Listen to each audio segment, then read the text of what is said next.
Cervix. What is the cervix? The cervix plays quite a vital part within your pregnancy and in labour. And the reason for this is the cervix is obviously the gateway to the uterus, which is where baby is. The cervix is located at the end of your vagina and at the beginning of your uterus. So it truly is the gateway in between.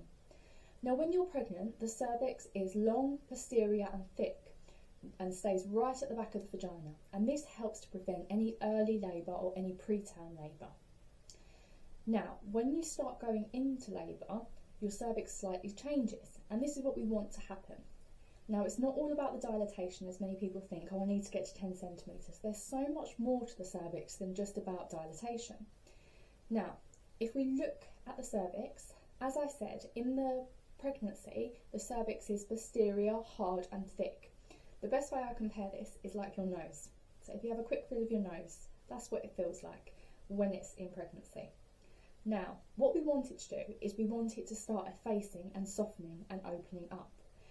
We also want it to come forward in the vagina as well. Now, there's many different things that can help this to happen. One of the main hormones is prostaglandin, which is released as you start beginning your labour. Now, as the cervix starts to efface and soften, it starts to become a bit like your lips. Now, have a quick feel of your lips.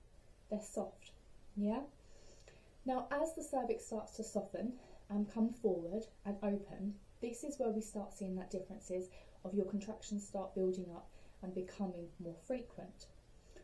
Once again, when your cervix is nice and soft and stretchy, this is where that dilatation happens. Your cervix cannot dilate unless it is effaced, which means it's soft and stretchy. So, that beginning part of labour, where it can sometimes feel like it's stopping and starting, we usually call it the latent phase, that 0 to 4 centimetres of dilatation. Your cervix is doing so much more than just opening. It's also effacing, it's stretching, it's opening, but it's also coming forward in your vagina. Thank you.